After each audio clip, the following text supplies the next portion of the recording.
fé está acompanhando comigo na carta que escreveu Hebreus,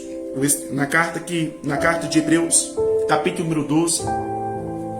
versículo de número 1 ao versículo número 3, que diz assim: olha, portanto nós, pois que estamos rodeados de uma tão grande nuvem de testemunhas, deixamos todo o embaraço e o pecado que tão de perto nos rodeia,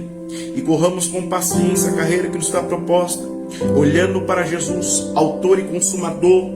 da nossa fé, o qual pelo gozo que lhe estava proposto suportou a cruz, desprezando a afronta, e assentou-se à destra do trono de Deus. Considerai, pois, aquele que suportou tais contradições dos pecadores contra si mesmo, para que não enfraqueceis, desfalecendo em vosso ânimo. Amém? Esta é a palavra que o Senhor colocou no meu coração nesse dia de hoje, para estar ministrando. Irmãos, a carta aos Hebreus, ela é uma carta muito precisa e muito objetiva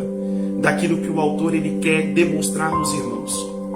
Porque nós vamos olhar e nós vamos ver que esta carta ela foi direcionada aos irmãos que andavam dispersos pelo mundo por causa da perseguição levantada contra a igreja de Deus. A igreja que estava ali somente em Jerusalém, somente no território israelita, ela começou a se expandir pelo mundo, ela começou a ter que sair por causa desta perseguição.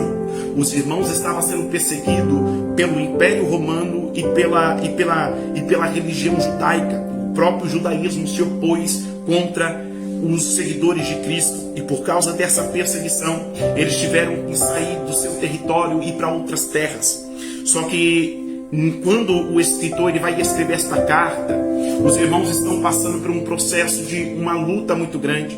porque aqui esta carta ela foi escrita em volta de 67 a 69 depois de Cristo. Nesse tempo Nero já se levantou contra a igreja. Só que Nero ele se levanta de uma maneira muito incisiva para destruir a igreja, por causa que ele queimou a própria cidade dele e imputou este ato para os irmãos em Cristo Jesus. E a igreja ela começa a passar por uma perseguição muito grande. A igreja começa a passar por uma luta muito grande, pois em todo o Império Romano a igreja era maltratada, era torturada, era oprimida. A igreja estava vivenciando uma situação de prova, uma situação ali de grandes perseguições. E nós precisamos entender, amados e queridos irmãos, que todos nós vamos passar por lutas, todos nós vamos passar por dificuldades, todos nós vamos passar por adversidade, porque Jesus falou que se a mim perseguiram, por que não perseguirão a vós? Quando Jesus estava falando isso para os apóstolos, Jesus estava falando assim: olha, eu sou perseguido todos os dias. Você vê que os fariseus, que os saduceus, que os herodianos, que a corte judaica me persegue, por que não vai perseguir a vós? Todos nós que vamos servir ao Senhor, todos nós que guardamos a palavra de Deus, nós vamos passar por luta, nós vamos passar por prova. Só que Jesus ele falou assim: tem de bom ânimo, eu venci o mundo. Naquele exato momento que Jesus ele falou isso para os discípulos, ele estava falando assim: olha, se eu venci, você também vai vencer. Tem de bom ânimo, porque eu venci por você, e eu venci por você, para que você consiga batalhar e lutar em meio a situações adversas da sua vida. Então naquele exato momento, quando Jesus falou assim: tem de bom ânimo, ele falou assim: olha, tenha bom ânimo em meio à situação adversa que você está passando. Quando ele fala tem de bom ânimo, ele está falando assim: tenha fé que essa situação vai acabar, tenha fé que eu vou entrar com providência, tenha fé que eu vou entrar com livramento. Tem de bom ânimo no meio da adversidade, tem de bom ânimo no meio da luta, tem de bom ânimo no momento da prova que você está passando, porque a prova que sobrevém sobre nossas vidas, meus amados e queridos irmãos, esta prova, muitas das vezes o inimigo quer que a gente perdemos a fé, mas no momento da prova nós precisamos demonstrar fé para com o nosso Deus. Então nesse exato momento nós vamos ver que no meio dessa perseguição, Deus levanta este homem para escrever esta carta, e dentro desta carta tem uma orientação poderosa proveniente de Deus para a minha vida e para a sua vida, porque nós vamos ver que por conta da luta, que por conta da prova, muitas das vezes a nossa fé, a fé daquele povo estava sendo abalada, a fé daquele povo estava sendo ali naquele exato momento emudecida, e aquele povo começara a olhar para o mundo, aquele povo começara a olhar para o pecado, porque quando nós estamos na prova, prova, nós estamos abalados, porque a prova, sim, irmãos, ela vem para tentar nos abalar, ela vem para tentar nos desestruturar. Então o Senhor, conhecendo a estrutura espiritual daquele povo, o Senhor fala assim: portanto também nós, pois que estamos rodeados de uma tão grande nuvem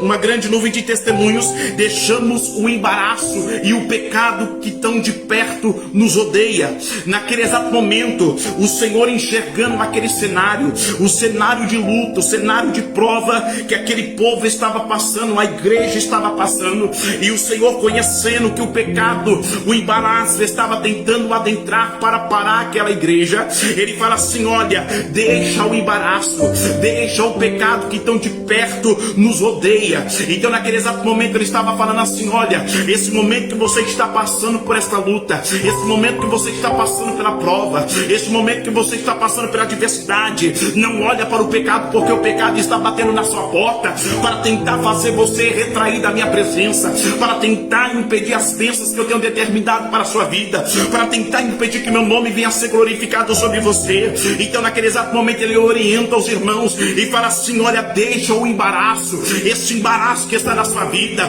que está tentando fazer você parar, que está tentando fazer você desistir, que está tentando fazer, aleluias, você largar, aleluias, a obra que Deus tem na sua vida. Então Deus está falando contigo nesse dia de hoje: deixa esse embaraço, deixa o pecado e corra com paciência a carreira que nos está proposta. Mas pastor, louvado e exaltado seja o nome do Senhor.